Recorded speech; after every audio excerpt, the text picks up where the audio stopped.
qual seria o jeito certo de fazer? Mas se eu fosse falar sobre como a gente estruturar uma execução, uma elaboração, criação, o desenvolvimento desses indicadores, como seria o jeito certo de fazer? Vocês, quando me escutam falar aqui sobre mapeamento de processo, que é uma etapa bem anterior às melhorias, escutam eu falar de 5 variáveis. A gente tem as 5 variáveis dentro do mapeamento de processo. Então, eu cuido de pessoas, eu cuido dos recursos, da lógica, do sistema que é utilizado e de indicadores. Tá? Então, repare, essas 5 variáveis aqui, né, a gente deve usar desde o tempo do ESIS. A gente deve usar desde lá de trás.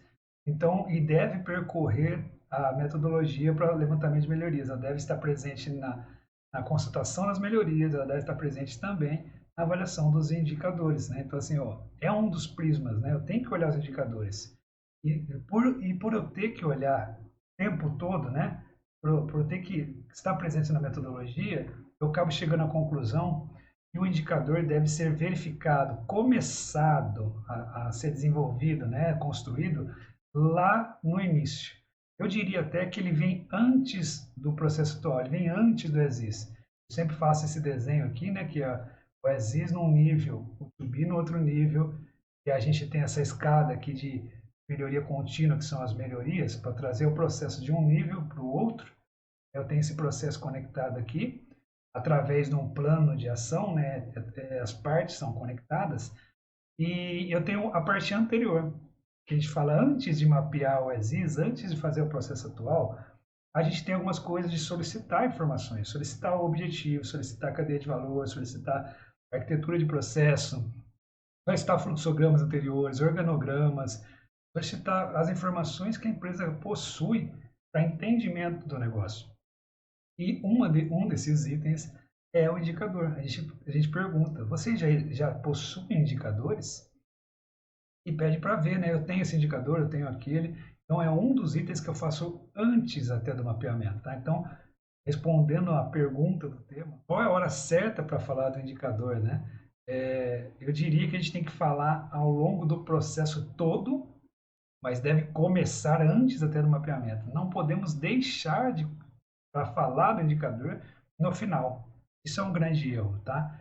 Apesar de ter uma carga muito maior de entrega no final, depois do to be, do novo processo, o plano de ação e o indicador sugerido, mas eu devo avaliar desde o começo. Essa seria uma resposta mais completa para a hora de ter o indicador dentro do processo, tá? Os indicadores, como eu disse, precisam dessa maturação, né? Eles precisam desse tempo dentro dentro do cliente, ele precisa conhecer o indicador dele, ele precisa verificar, ele precisa ver. É como se ele tivesse que antecipar, né, para ele conseguir ter mais tempo, ele precisa cuidar do indicador, ou seja, ele precisa saber de onde vai vir a medição dele. Ah, eu vou precisar do sistema.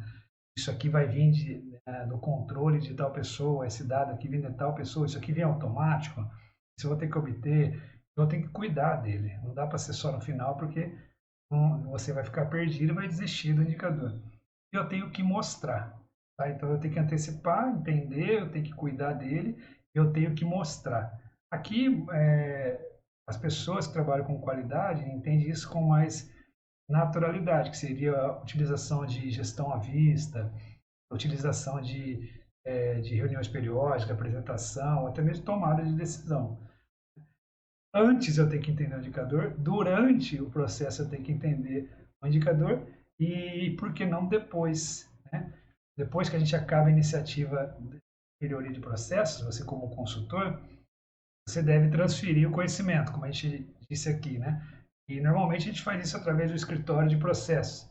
E o escritório de processos faz basicamente dar suporte aos processos e também verifica o desempenho dos processos. E como ele vai fazer isso sem o indicador, né? Então, eu quero chegar à conclusão aqui que que os indicadores são usados antes da iniciativa de melhoria, do mapeamento, durante o mapeamento, você usa isso tanto no ESIS, como na melhoria, como no to be, depois usa no plano de ação, e também depois, quando você transfere o conhecimento e você precisa olhar o desempenho dos processos. Ou seja, você está ao longo de toda a iniciativa de processo, você tem que olhar os indicadores, né? A ressalva é que ele deve começar o mais antes possível, né? Mais cedo possível ele deve começar, mas você deve falar dele o tempo todo. Ele deve estar presente no seu dia a dia o tempo todo, né? Então, essa seria a conclusão de como falar dos indicadores e qual é a hora certa de falar disso, né?